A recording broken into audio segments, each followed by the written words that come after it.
Back to the present. सुहा यहाँ pyramid के अंदर आ चुका होता है। वो अपने मन में कहता है मुझे खुशी है कि यहाँ पे लोग हैं। वो सामने वाले शायद वही हैं जिन्होंने बाहर व्हीकल खड़ी की है। ये इंग्लिश में बोल रहे हैं, शायद ये दूसरे कंट्री से हैं। सुहा सभी से कहता है कोई मुझे बता सकता है कि मैं कहाँ पर हूँ? सुहा मन में कहता है अच्छा हुआ मैंने अपनी यूनिवर्सिटी में इंग्लिश सीख ली। असुरा गिल्ड से लियू जिंग कहता है एक हंटर स्कैवेंजर गिल्ड के बाद क्या एक एशियन के पास भी इस डंजन के राइट्स हैं? क्या सरदर्द है, पता नहीं यहाँ पे इतने कीड़े क्यों जमा हो रहे हैं। तभी सुहो को देखने के बाद रैंडॉल्फ अचानक से थोड़ा सा हैरान सा हो जाता है। उसे अपने गिल्ड मास्टर की बात याद आने लगती है, जहाँ पे आंद्रे कहता है उस ओल्ड लेडी की वुमन की प्रोफेसी में ये मेंशन होकर रखा है कि वो बिंग जो डेथ से जन्मा है, जिसने अपनी सील को तोड़ दिया है, वो जो राइज और डेथ की पावर को पोजेस करता है, वो ग्रेव में दिखाई देगा। Pyramid fill type dungeon Egypt में अपीयर हो चुका है। समझ रहे हो इसका क्या मतलब है? इजिप्ट का ग्रेव, पिरामिड और डेथ, ये प्रोफेसी फिट बैठ रही है। मेरे स्केड्यूल्ड इवेंट खत्म होने के बाद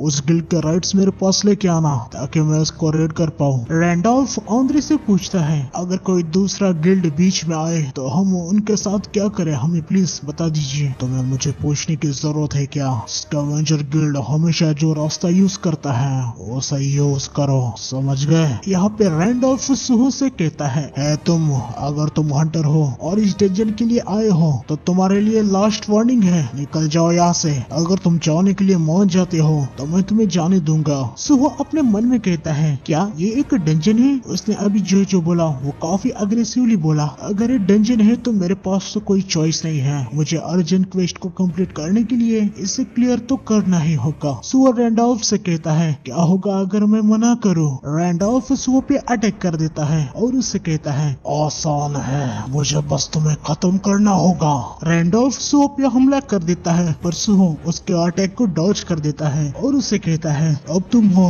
जिसने पहले मुझ पे अटैक किया है तो तैयार रहना। सुहो रैंडॉल्फ के पेट में बहुत ही जोर से पंच करता है और वो मन में कहता है मैं नहीं जानता कि ट्रेनिंग करने के बाद मेरे अटैक का डैमेज कितना बड़ा है। मैंने इसकी आर्मर पे वार किया है तो शायद ये मरेगा तो नहीं। रैंडॉल्फ को काफी गुस्सा आ जाता है। वो सुहो के मुंह पे काफी एक तगड़ा पंच जड़ देता है और उसे कहता है बच्चे तुम्हारी हिम्मत कैसे हुई मुझे कमजोर समझने की? सभी जाओ के सभी असुरा गिल्ड और इस एशियन बच्चे को खत्म कर दो।